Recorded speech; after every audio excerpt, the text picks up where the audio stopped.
this music needs no explanation whatsoever.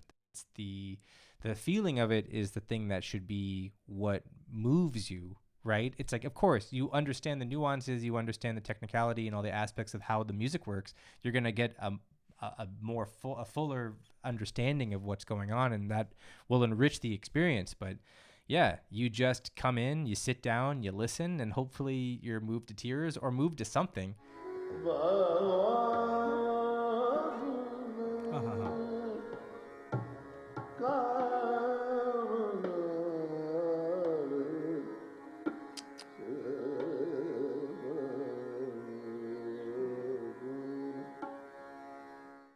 Tonight, we're going to look at Rag Bageshri. We're going to look at a vocal performance of Ustad Amir Khan.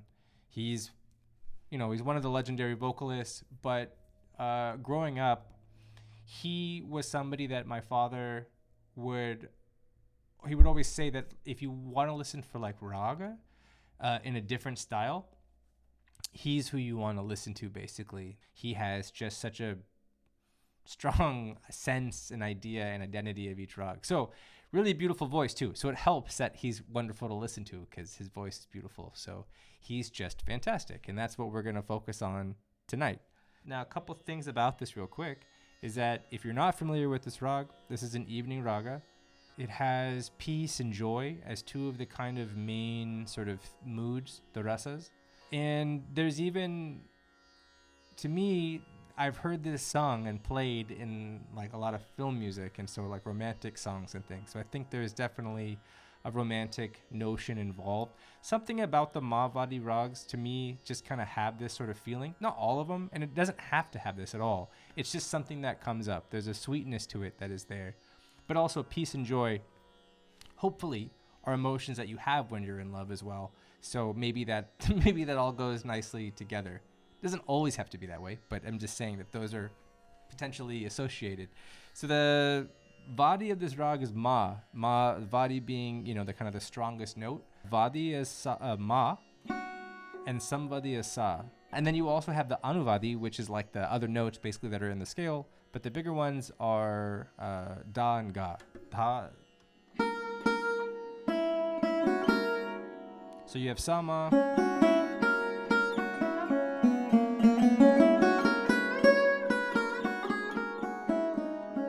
This is the scale.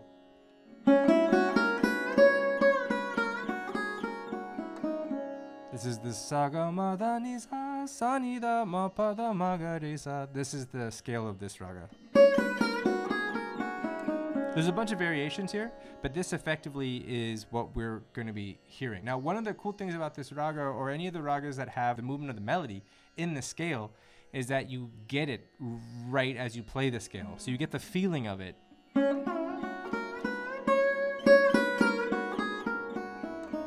Versus something like Rag Coffee, which has a straight scale. If you're familiar with Coffee Thought or Dorian mode, it just sounds like the mode or the thought. It doesn't really give you necessarily, it sounds nice, but it doesn't really give you the feeling for the raga itself. You have to come up with the movements to make it come out. But with a raga like Bageshri and other ragas that have this, whether it's, pentatonic and then, so order of having 5 notes and 7 notes on the way down, these things will automatically give it more character. Like if you took Bimpalashri, for example, that's...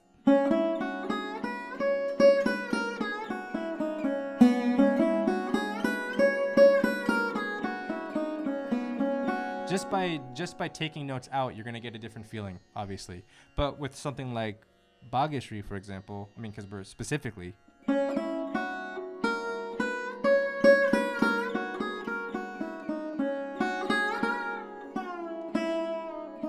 You get the actual heart phrase in the scale.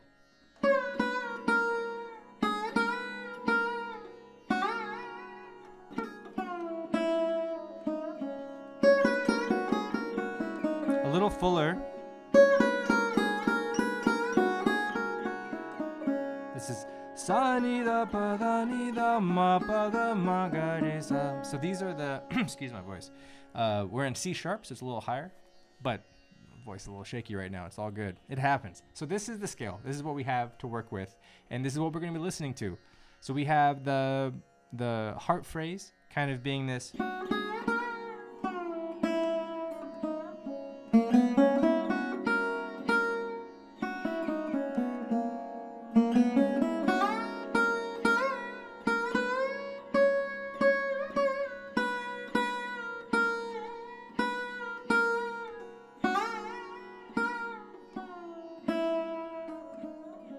These kinds of phrases here, and this is Bageshri. It's really, really pretty raga, and we're gonna hear Amir Khan Saab sing it, and then this recording, it's like 30 minutes. So just as a heads up, this recording doesn't finish, but it there's so much in it that it feels pretty complete. We'll jump into a small little recording that's like 3 minutes long of a sweet composition that was composed by my dad, that Amir Khan Saab and Pratima Banerjee sang together. Beautiful song in Bageshri. The one thing to remember when we're talking about like the theory of the raga, and you look at all these things about, Vadi, Samvadi, the rasas, all these things about what it's supposed to be like. More specifically for the Vadi, Samvadi, my dad would say that the king is the Vadi, the Samvadi is like the minister. Basically, they are the sort of overseers of the raga. But he would say each kingdom basically has a different court system. So in some, you have the king and the queen, and these are the main, decision makers for everything. It's the word is law. But for other ones, that the ministers might be overseeing everything, or the council of elders. And he would say that each raga is kind of different. There's not just like, because it's Vadi and Samvadi, that is how it is every single time. There is flexibility and there's nuance within each raga. Does that make it confusing? 100% it does. Because you look at the rules and it's not just, this is what it says, this is how it is. That's one of the limitations on the theory side, because it doesn't give you the actual feeling of the raga necessarily. Some of them are straightforward and it works really nicely. But when you look at theory and you look at those things, just remember that that's a way of cataloging and kind of categorizing melodies. So if you're looking at stuff online, if you're looking at old notation of things people have written down, when it has very specific things, sometimes they're true, but you got to also put it in the context of how it comes out in the melody. One Vadi is not the same as every other one in like the sense of its strength or power that it has per raga. It's different. That's enough. That's probably pretty good. Let's hop into this recording and see where we go from here. This is really pretty. I haven't actually heard this full thing, so I'm looking forward to jumping in there with you. Let's hop in.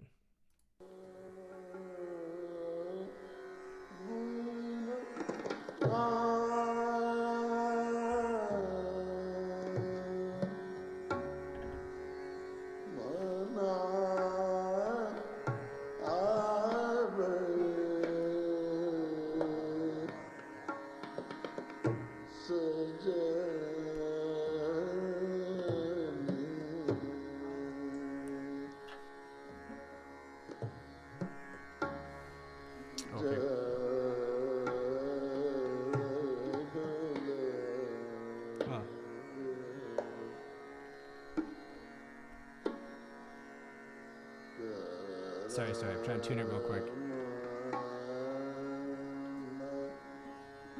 It's a little better.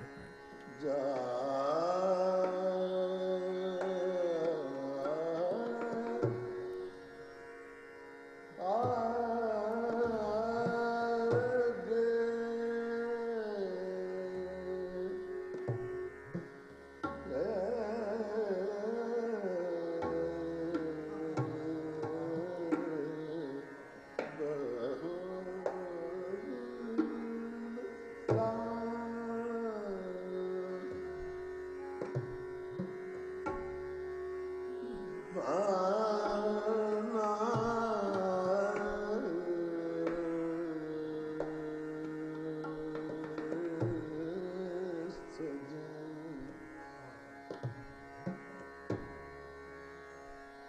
right.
Okay, so let's take a look at what he's kind of going through. There's so much.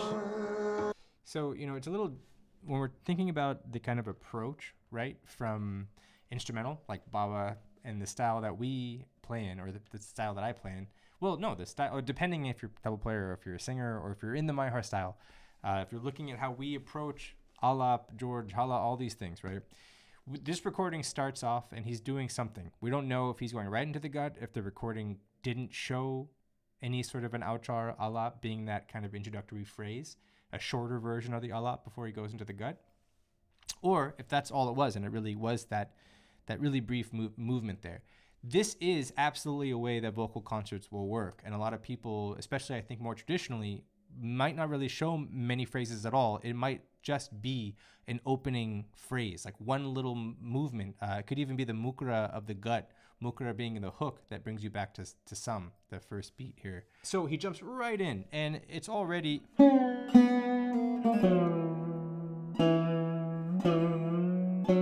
He's showing, but you can hear a lot of the phrases, this sa, gam, this ma, ga, ma.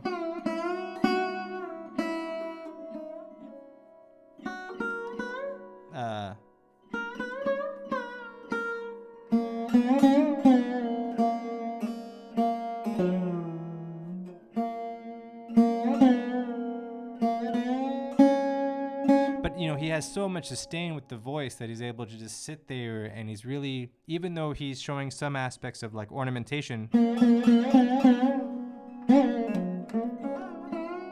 where he's coming back to some, again, this is a different approach to the alap, or rather to the kind of introductory phrases as the concert's beginning.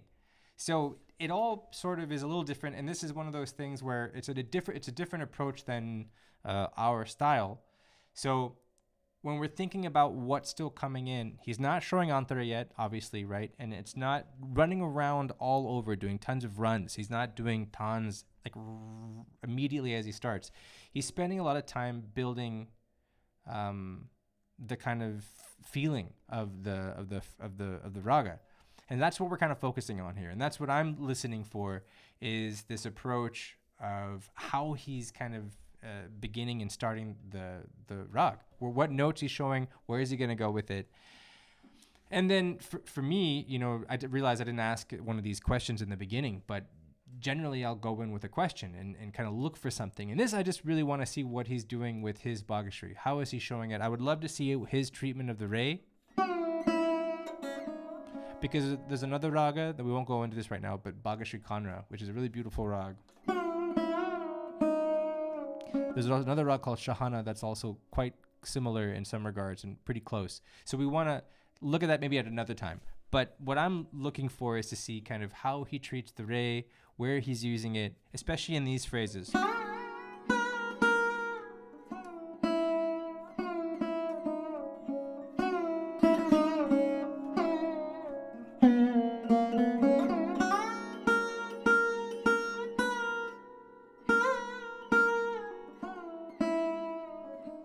And then to see, what he does. So that's all I really wanted to talk about. I'm going on a tangent right now, but just we'll hop back in and keep going basically from here. But still, just this idea of where he's showing a lot of man, ga, and taking his time. There's no urgency here, and that's the thing that I really am always excited about, where they're not like pushing some agenda to try to move things faster.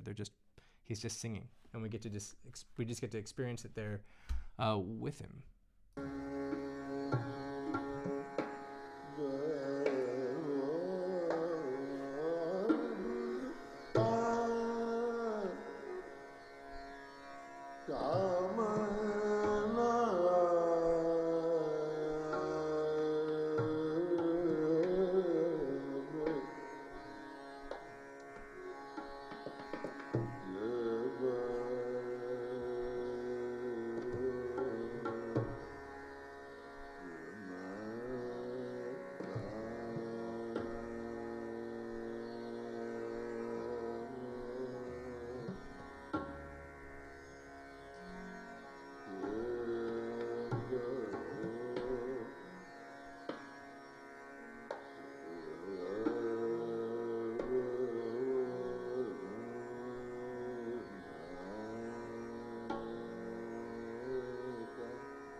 So this part here, here's the heart phrase, right? So I just want to show this again. If that's not familiar, this padama garesa, this kind of idea here. Let's go back here.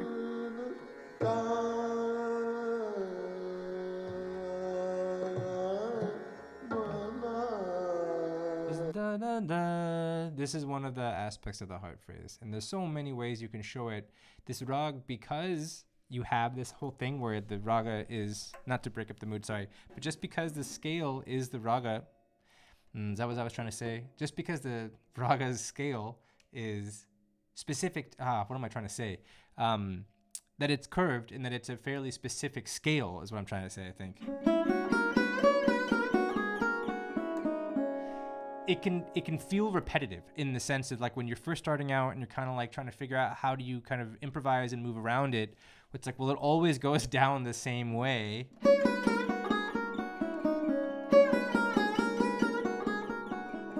But then you're like, oh wait, there's more variations and there's different ways.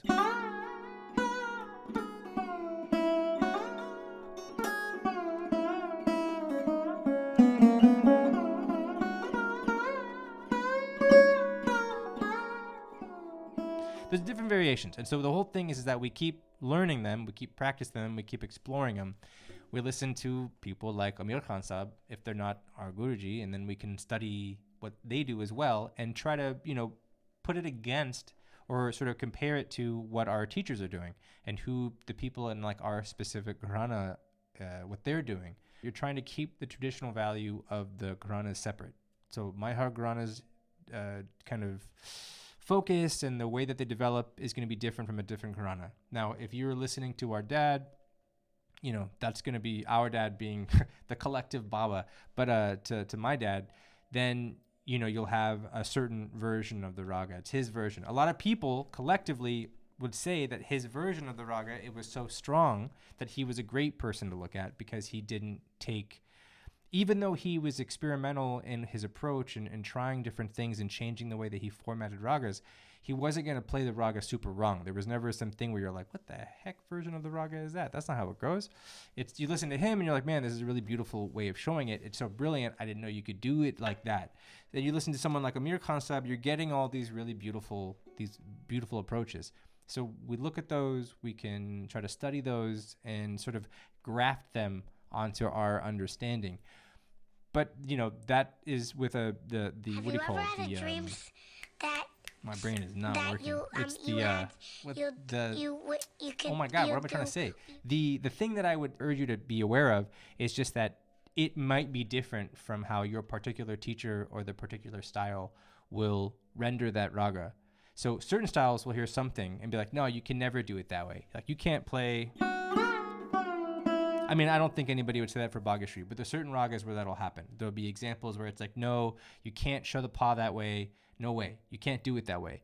One example in this raga actually would be this. Sanida magaresa. It's like that can be there. That is a simplified version of the scale. But if that is your way of looking at Bageshri,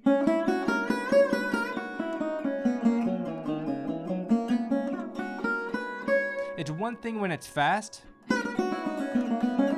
as like a way of moving into different Taans and stuff like that. But if the actual feeling and treatment of the raga in the alap when you're moving through things slow,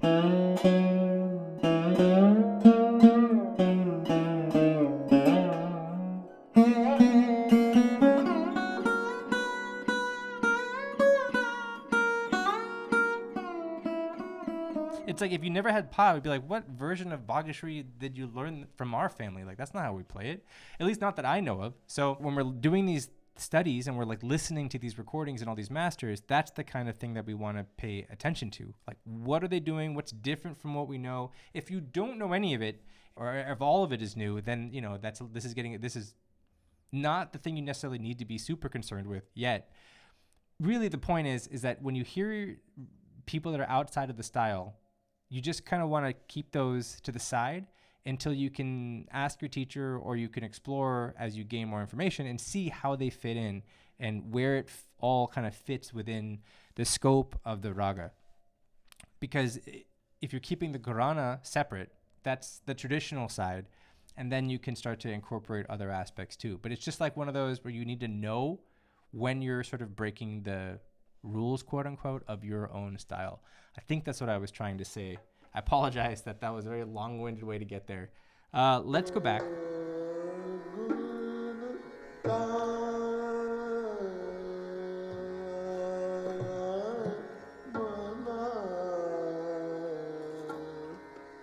So you hear that heart phrase. Now we're going to keep looking for how many times also that comes out in different ways.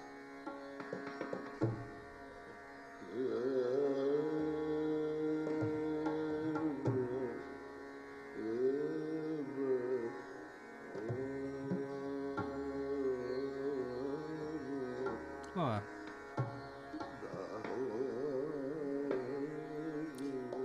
See, all this gummick that he's doing here, these kinds of phrases, like, wow, right, this.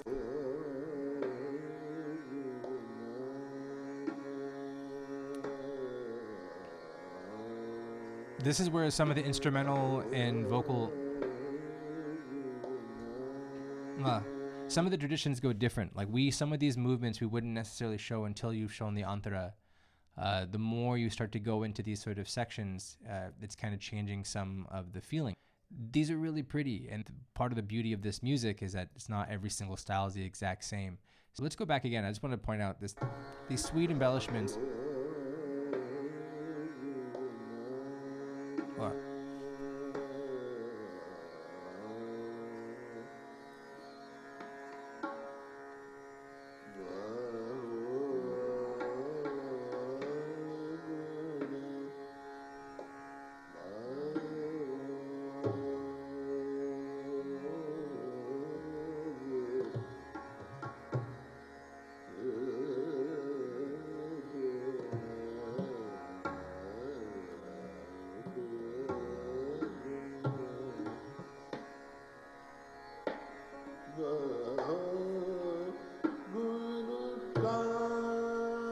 So, this line here, that hard phrase again. So his treatment of Re here is pretty interesting. This is finishing. Re sa, re sa. So he's doing Re sa a lot. So I'm going to go back here just for a sec, check this part out. Part here.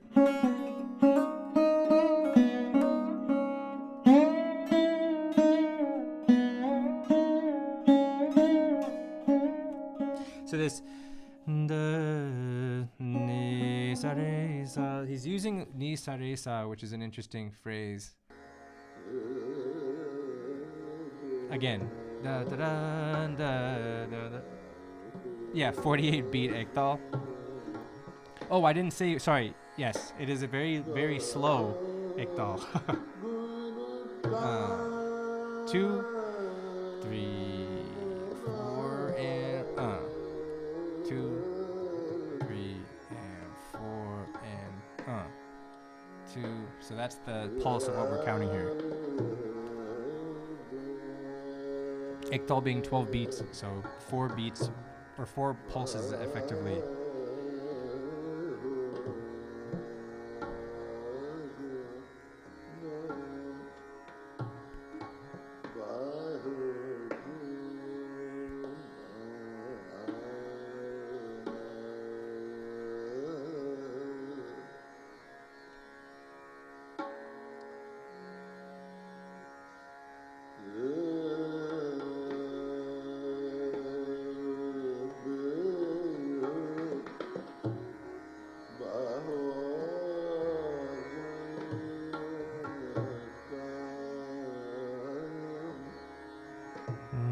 This Nisa Risa is using quite a bit.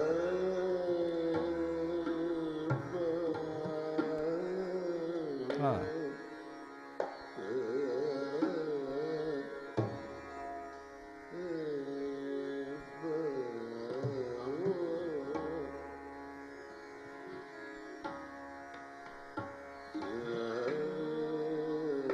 A lot of Re.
क्या बात है.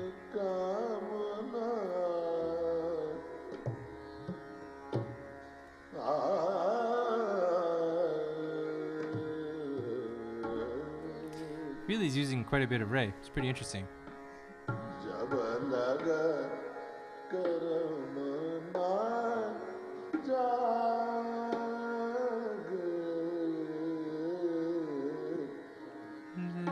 See, the thing is, okay, so the part that I'm getting confused on with this recording in particular is that this is starting to sound, there's aspects of this that to me sounds more like Bageshri Kanada. One of the things with his music is that when you start having, you have rules, right? We can play these notes, we can't play those notes, we can play it like this, we can't play it like that. Certain contexts of when we can use something and when we can't use it. And so when we have something like Re, in this raga, it's not as strong. He's got a lot of lines. You can't avoid Re. It's in the raga. So, I mean...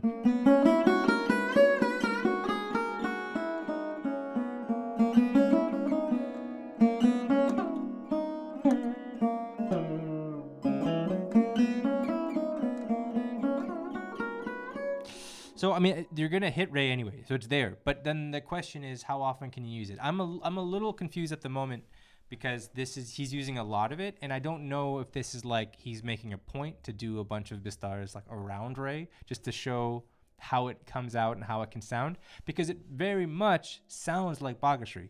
So the question is, when you start playing around with notes that might be not as strong, or you have to be careful around how you use them, or if you're breaking rules, etc. I mean, if you're kind of like bending the rules, we'll say, the real kind of test of the litmus test here is if the raga is still the same. If it feels like the raga, then that seems at a very advanced kind of like higher end level of like philosophical approaches to this music is what we're looking at, because you're like, man, when you listen to the greatest musicians play it, they may do things that you're like, I didn't know you could do that, like I was saying earlier, but it still feels like the raga. That right there, that little nuance, if whether it feels like the raga or doesn't, seems to be a huge point of like contention for theorists and then musicians. And it's like at that higher level, how can you bend it and continue it in this way? So that's the part that I'm a little confused on with this Re, because it's like he might be exploring it specifically in this context more than you would normally. I don't know. I'd have to listen to a few more Bageshri, concerts of him. And if I was really doing my due diligence and research here, I'd be looking for similar time frames, like not different points in his career. I'd be looking at like the same kind of couple years here and there, because if you listen to these greats when they're younger versus when they're older, a lot of times their conception of ragas seem to shift a bit. They might get more depth. That's usually the hope, is that as we age, we learn more and become wiser and we can do more. But, and then when we're younger, we're fiery and might be doing things a bit, quicker. Who knows? But with this, it's like, that's the kind of stuff that I would be really looking at. So when we're going through these old performances, especially as we start going into vocal and it's different gharanas, even though my dad, always prefaced Amir Khan Sahib as the kind of the guy to go to for purity of rag, it's still just different from my understanding. Not that mine's not trying to say that like, oh yeah, I know more than Amir Khan Sahib. I just mean that this is different for me. So it's an interesting one that I would want to check and be like, hey, did they mislabel this?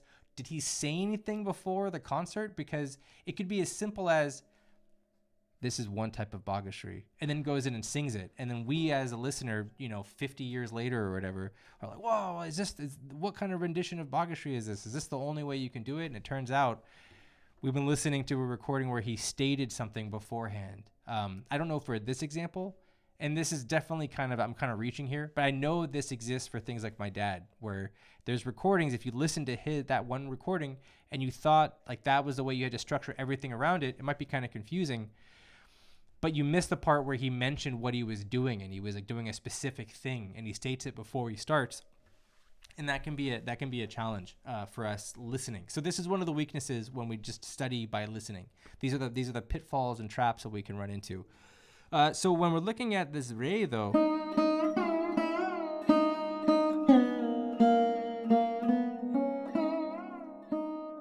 but I'm not hearing this phrase.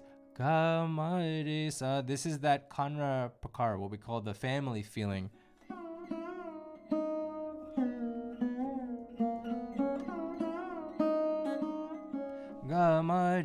This phrase. I'm not hearing any of the other aspects that make me feel, and there's other phrases in Bageshri Kanra that I'm not hearing either. So it doesn't really feel like Bageshri Kanra, but he's using this re in such a way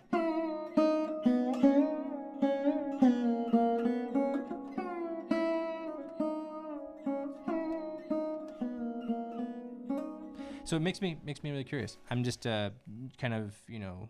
processing it out loud for the listening side. This is more of a talking rather than listening. So let's hop back in here.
She was getting closer.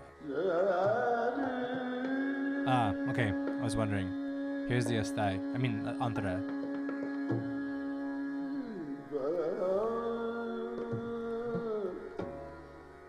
So let's check that out, right? So sometimes you'll hear people take a long time to get to that high sa, and be really milking it and really spending a lot of time around like ni and ha and really like just pushing there but not actually showing it, and he just jumps right in, which I really like.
His God, that sweetness in the... Let's go back here for a second. This guy is so sweet, though. He really pushes into it. So it's like that whole conversation with the Re. It's like, well, yeah, he's doing it, but the Re is there, and then you can feel the Bageshri so strong, and that Ga is really nice here.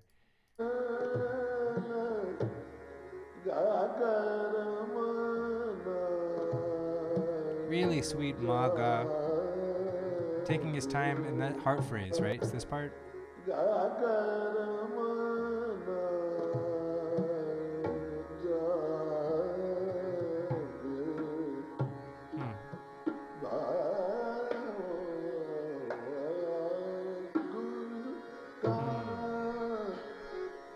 So we've shown the Antara. Now the question is to keep showing it more and show more facets of the higher register.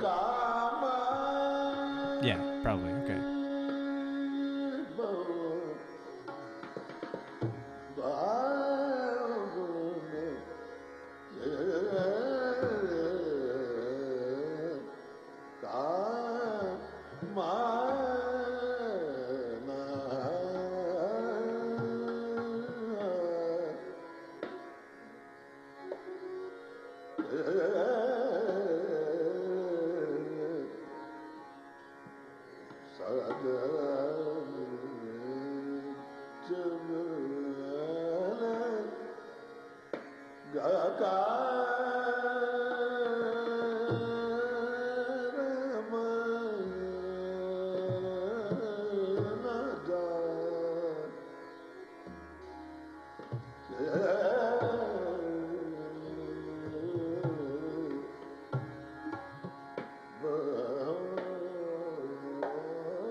So if you're not listening for the words, did you notice he's singing in Saragam now?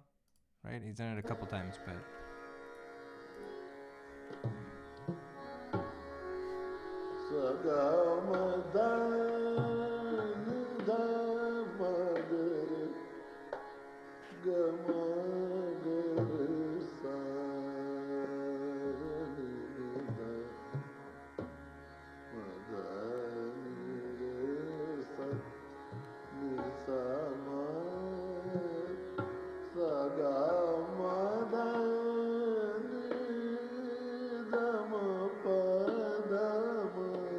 There's that hard phrase again. Baba. And it's gonna come a million times.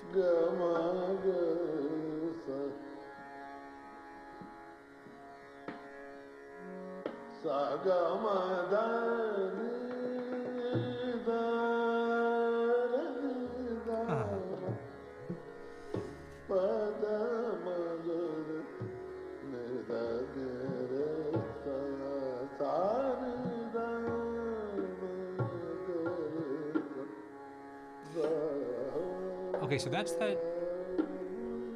So let's go back here. This is that sa ni da ma ga re sa. But he like slides through the pancham. That's a part that I think is cool. Let's check this out.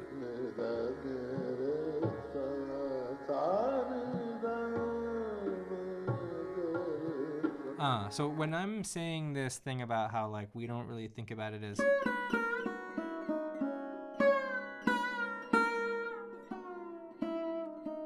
he's going through that pancham, like that's still there. So it's like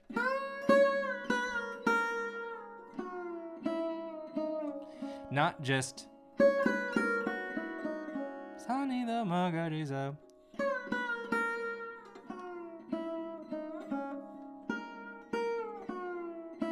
It's not so good, sorry. So you don't, when you're thinking about different approaches there,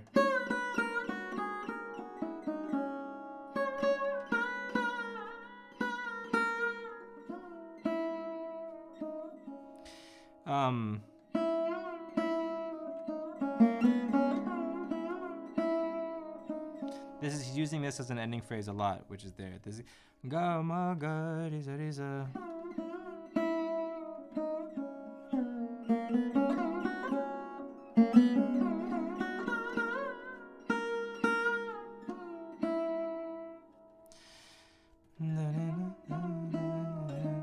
Yeah, he's not doing so much of the.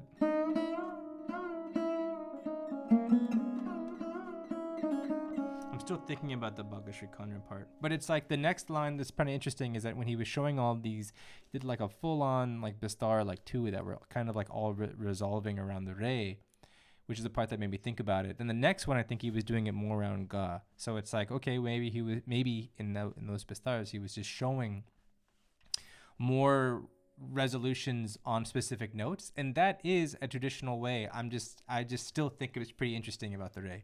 So I'll look at that again later. But when we're looking at how he comes up and starts showing the antara as well,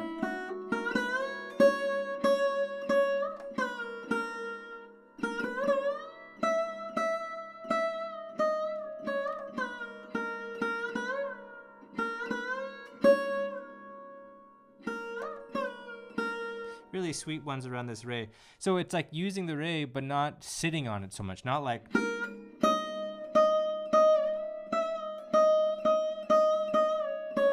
that's a lot of Re. And if you do this kind of thing, it's like really pulling out of the kind of mood. It might sound pretty, but it's like it's not like so much in the raga.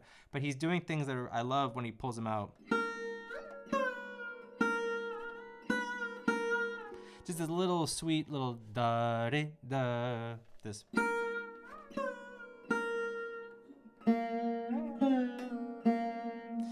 It's like if you're doing that, you have to be careful because you don't want to again show too much Re. But even then, it's like with him, he's doing it so sweetly.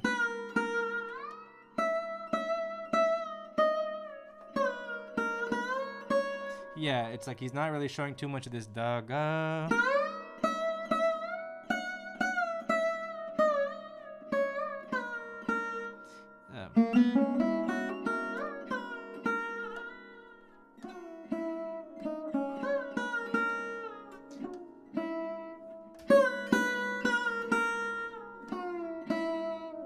That's a sweet one. So I like that part a lot. The sani da magare sa, but showing still the pancham, not just taking the pa out. So you still get that feeling of the pa.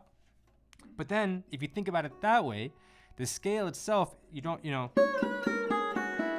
that is not how this, sani da pa magare sa. We're not playing it straight coffee thought. It's like that's not how we think about this rag. But if you do it in the context of this ornament here,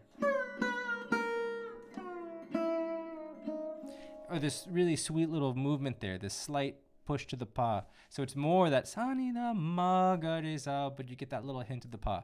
These small little things are how you can move around more. And it's sweet. I don't know. Yeah, I hear him do it and it's like, oh man, that sounds incredible.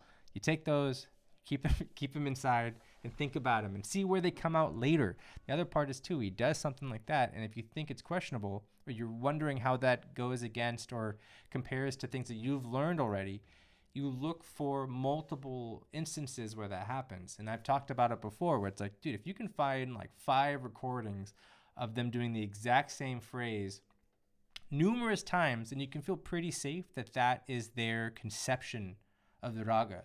And if you find that at different points in their life, even better. It's not like one stage of their development as an artist where they were doing this, and then they get later on in their lives, they never do it again. And they might actually say, no, never do that. And then you could be like, hey, what about all these recordings that you did, where you were doing this one phrase? And they might be like, I was being like, my dad, he'd be like, I was being a monkey back then. And you're like, oh man, it sounds so nice. And he's like, yeah, that's not how you should, I don't agree with that anymore. That's a pretty interesting concept in this music. So you take the phrases, listen to them, look for various examples, and then keep them in mind. And if they keep doing it, then you can try to incorporate it yourself maybe. Let's hop back in here.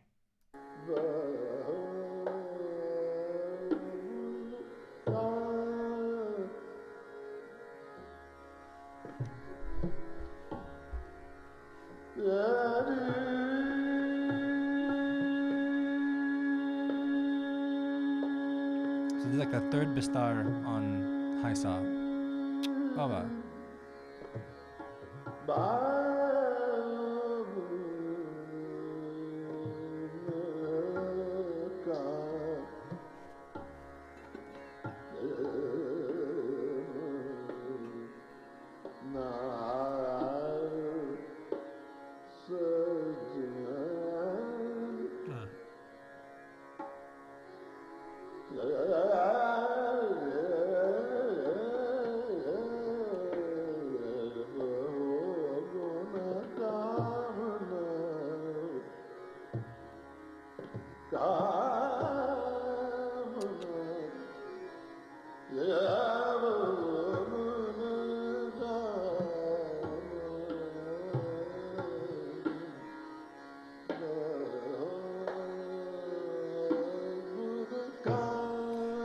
Wow. So these little things, like these little ornaments here, like I would so recommend, like practicing them. Sorry, not this one.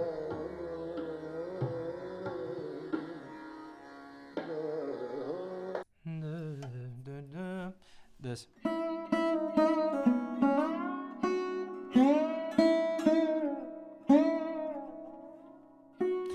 Practicing these movements like on your instrument, right? You take these, especially if you're trying to focus more on vocal, like the actual like feeling of the vocal sound, and trying to incorporate those, because these ornaments that they can do, the gamak, like, and the fast gamak to these sweet long sustains, they're so pretty and they're hard to play. Like, yes, the music is you can translatable to the instrument, to the voice, but they have different sounds and different styles. But if you can take these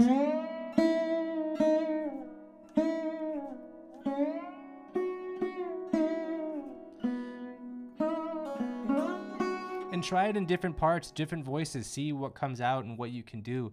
And if you can't do them, you just take any of these phrases basically and treat them as a practice. Play that. See if you can play it in other ragas. Like, see if you can play it even as a murchana, like if you're taking that phrase.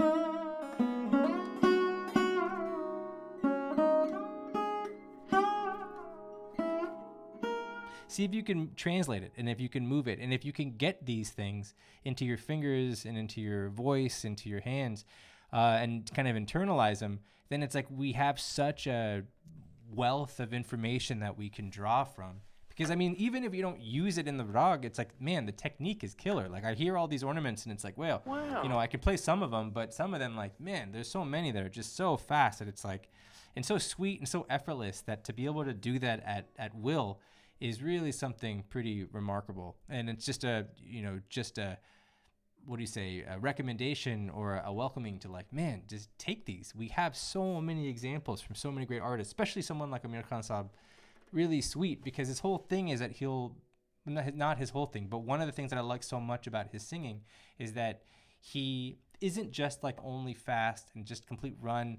That, jokingly, I've heard people call it like relentless virtuosity, where it's like they just never stop shredding and you're just like, oh my God, like it's so cool, but it's also just so much non-stop and there's never a break. One thing my dad does, Amir Khan Saab does, and people who I really like is that they'll do that mix. It's the dynamic aspect. So they have these really sweet runs, but then it pulls it back really slow. And it's just like you're just on this journey. And I don't know what it is psychologically about it, but it feels like it keeps things constantly fresh because you keep changing the kind of pacing and mood and feeling, not sporadically and making you feel uncomfortable. It just has such a natural flow to it that it's like you follow along and then it pulls you back, and then you're kind of again almost in like this long easy current, and then it's like you're back in these waves and they're crashing around you, and then you kind of ease out and flow again. And we'll see. This guy, I mean, I'm not saying that he doesn't do this because he's a powerhouse, and we're gonna see where he goes here, but take the lines, take every single possible ornament you could find. I'm saying this also like 80% to myself too, right? Because it's like these are just killer lines that you could just study again and again and again.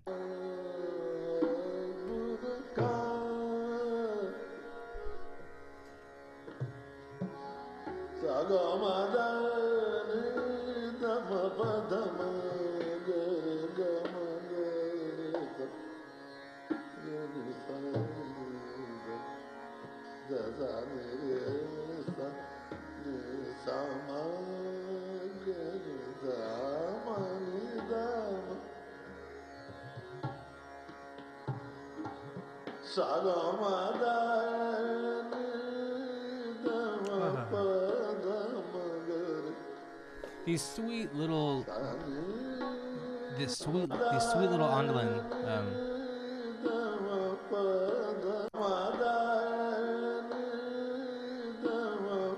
This Dani, check this part out again. This.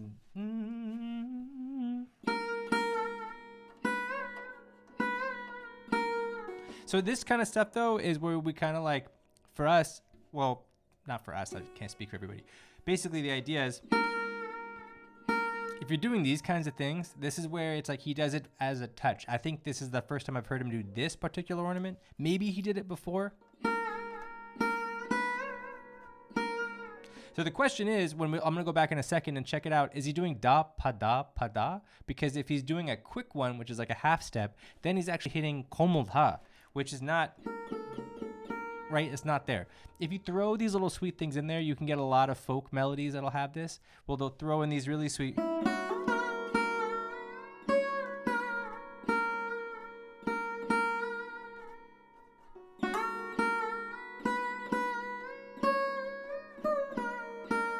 But it's like as you start getting into more of the Kheyal, this kind of movement here, and you're playing,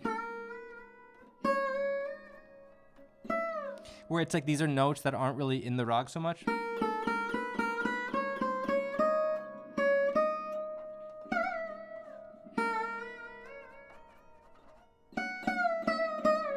People do them really, really, really fast, and it can be really nice to listen to and really sweet, and also just technically pretty masterful to hear them play those.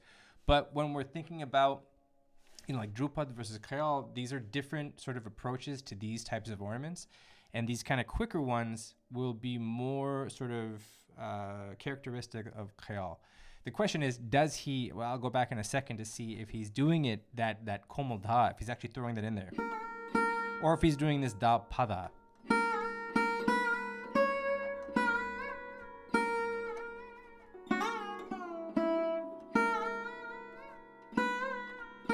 So let's check this out again and see. Question about certain ornaments in Kheyal with Drupad, these kinds of things.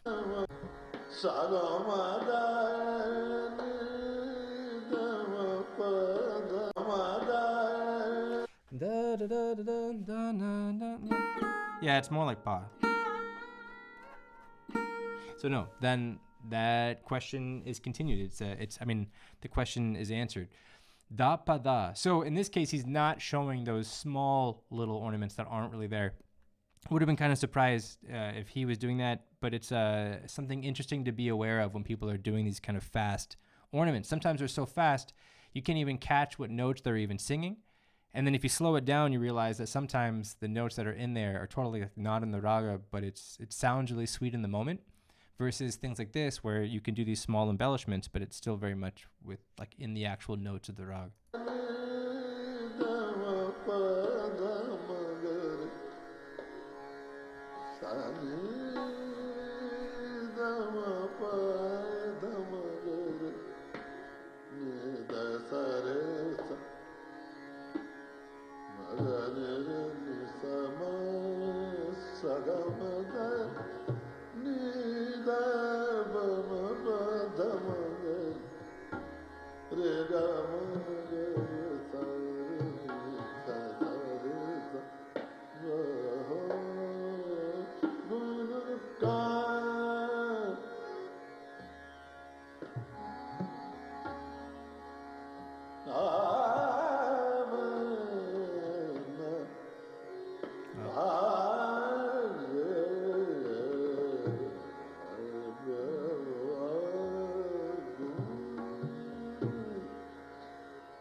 So yeah, so this whole section is pretty interesting. This approach for his Ray is the part that I think is super fascinating. He's finishing a lot of lines with that. It's like it.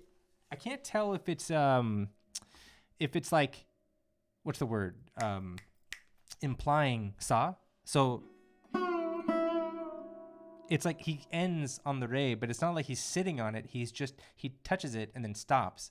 But it's like the last note keeps resolving back to Re without going to Sa. So it's pretty interesting in a rock like this, because it's like it's not Bageshri Kanra, it's Bageshri. So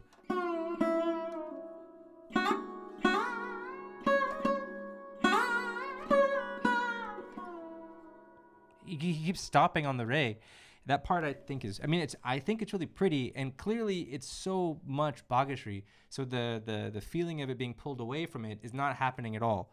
It's just I keep bringing this point up, but I just keep noticing it more, because I said, right, this is the kind of question when we started. This is what I would be listening for. Is very curious about his Re, because I think the usage of Re is pretty cool. It's really interesting. So I'm gonna go back a little bit more, because I want to go back and check out this Bastargan.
There was like 3 or 4 times, and a whole bunch of ones where he went back to Sa or Ga or something. So it might be like confirmation bias.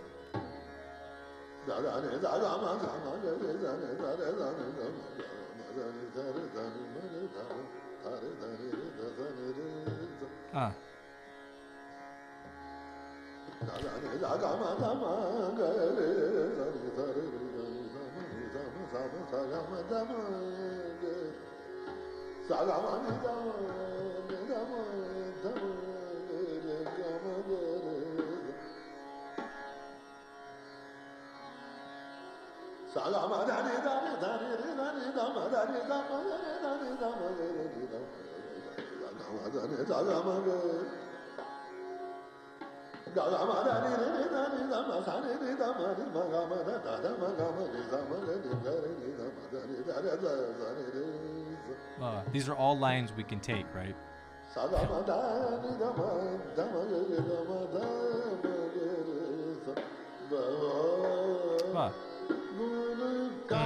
Like if you were like, I want to practice in Rag Bageshri and I want to have like some Taans to like work on, or I want to think about a different approach.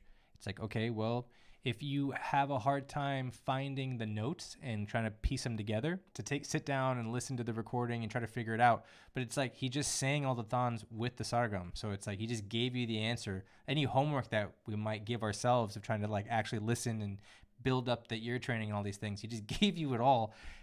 Take it and go practice those. Again, like these are just great. There's so much material to look at. And it doesn't mean you have to incorporate this into your conception of the raga. This is literally just to give you more tools to practice, right? These are giving you different phrases, different passages, different rhythms, different just ideas, and just more vocabulary in the raga to experiment with. But I love it because it's like he just gave you all the gold with the Saragam, and we have it recorded, so you just loop it, play it again and again.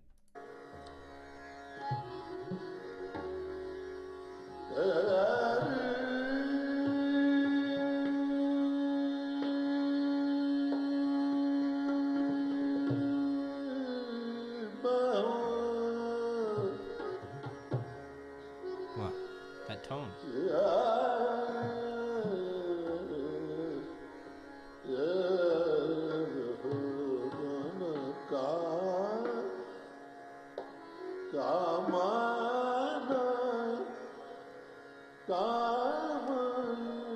That Re.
So like none of those were ending on Re, right? He was finishing all of them, which is interesting too. So it was just implied probably before.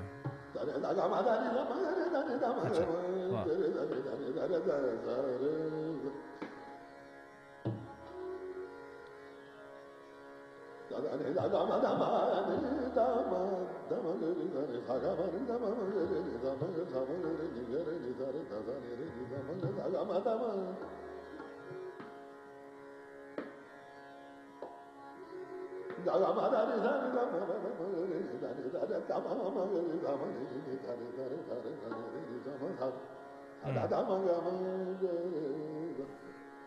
One thing also is the space in between each of his kind of lines here.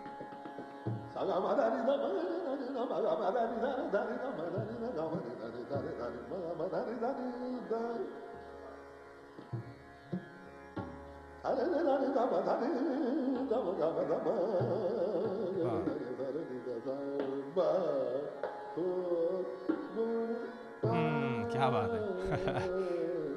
Nice play with the rhythm.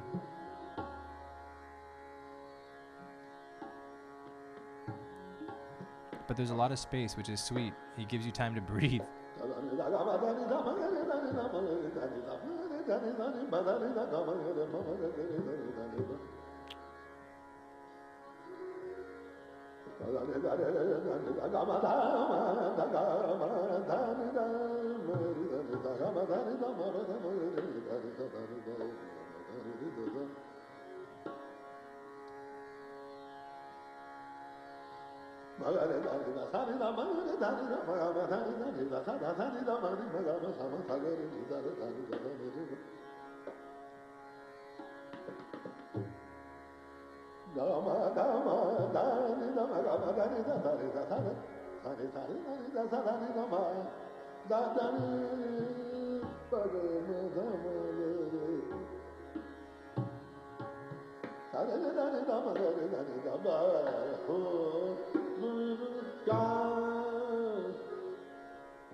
Unfortunately, that's where it stops. But it sounds like that was starting to shift into something else. But he really gives you a lot.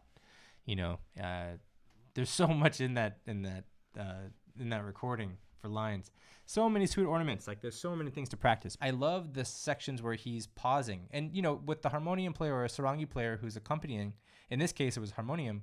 Those spaces and those runs would be places where they would start to also play and be mirroring and showing what was just sung and giving that kind of vocal support. So I don't know if we were missing some of that in the fidelity of the recording. We heard it a bit, but I don't know if there was a lot more going on in that silent space, especially near the end.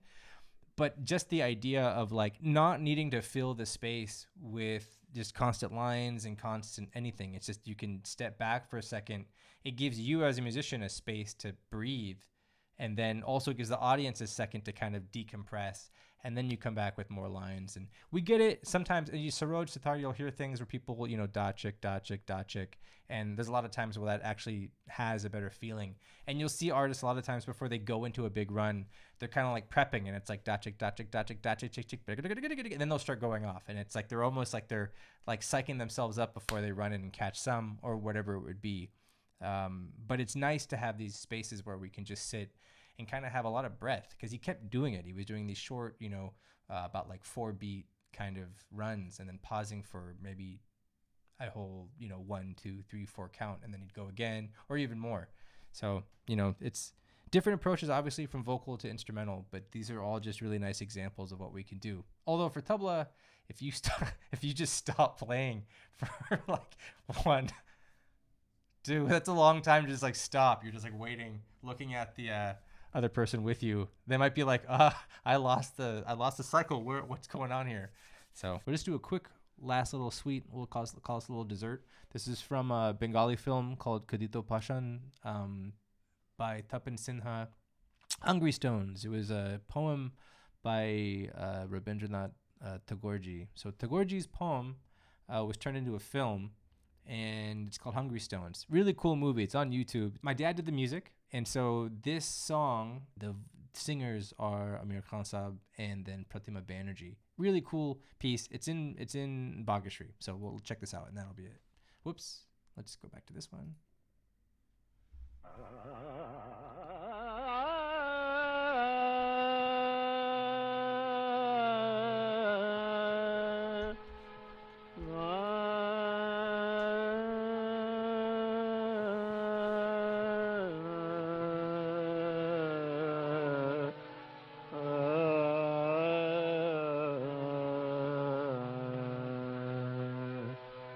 कैसे कटे रजनी अब सजनी कैसे कटे रजनी अब सजनी पिया बिन मुझसे रहो ना जाए कैसे कटे रजनी अब सजनी घर पल छिन मोरे जुग से बीतत हैं घर पल छिन मोरे जुग से बीतत हैं उन बिन जिया आत ही कुलाए कैसे कटे रजनी अब सजनी सजनी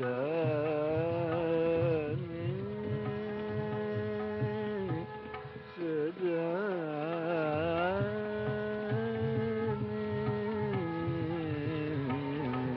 कैसे कटे रजनी अब सजनी सजनी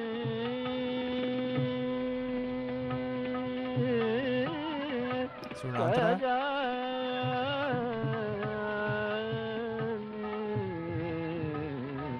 कैसे कटे रजनी अब सजनी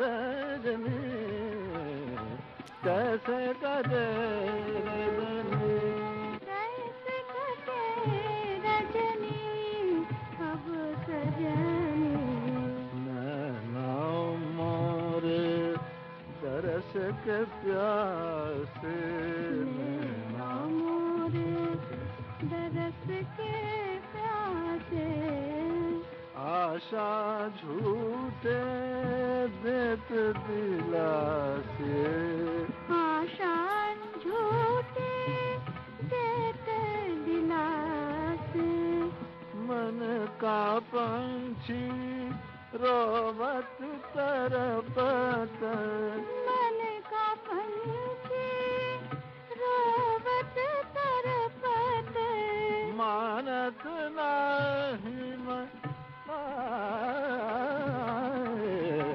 कैसे कटे रजनी अब सजनी कैसे कटे Rajni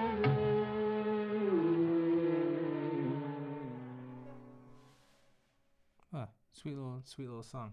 So you put it in that context, right? That, of course, was a film song, and so it has to have a certain, kind of vibe and energy to it. But like that one, a couple of runs that he does in there were, quicker and kind of more sort of like energetic and not want to say powerful, but more energetic than basically than the lines that we heard in the whole previous concert. So it's interesting how you can hear, such a there's such a depth to the amount that these artists can do and what we hopefully can do and we are all studying to be able to do, right? Like if you took that Taans, for example, especially the one that was more of like a gamak Taans, it's like these lines, these vocal ornaments, it's like if you take those and practice those, I mean, it would, potentially take you, weeks, days. It might take you a few minutes to learn it. It could take you hours, weeks, months. It could take you years to be able to sing it, if you wanted to be able to like just pull it out, something like that. But the fact is that we can use all of these materials, all of these recordings as like major aids and helpers. Again, I'm a strong proponent of the fact that we get so much information via the internet and via these recordings. We are in such yes, we don't have the golden age, as everybody says, about the old times. And no, we don't get to go to like an all-night concert and listen to all these people sing and play as we would have gotten to. I mean, I never got to. I was born past everybody basically being there. So it's, I hear stories, but we get to at least listen to all these recordings and just jump in and in a sweet way still, right? It's like you're taking them and you're trying to incorporate it into yourself. And then of course, you have to learn how to incorporate that with your Gharana in mind, and then your teacher style as well, and all these things. And so the idea is, as you are learning all these things, and as we're learning all these things and developing our own voice, our own abilities, we just keep adding again to the vocabulary. It's like there are a lot of great resources to study from, and this is just killer. So many sweet lines in there to go back through. But that's Bageshri, beautiful raga, and gave me a lot of food for thought. I have a lot of homework to do now after listening to that recording. So that's the cool part. I love it. This music never ends. Like, I thought I had a fairly decent grasp on the rag, but then it's like there's certain things that are in there that I'm like, man, I gotta go. I don't know the answer to that one, actually. That's pretty interesting. So, I'll be really curious to revisit this recording in like another 10 years and then and see what I think about those types of lines, maybe even in a month. So any comments, any questions that anybody has about the rag, the recording, ideas, words of encouragement, a virtual hug if you need it, hi from afar. Otherwise, thank you all for being here as always. Everyone, have a wonderful rest of your evening, your day. See you all next time. So.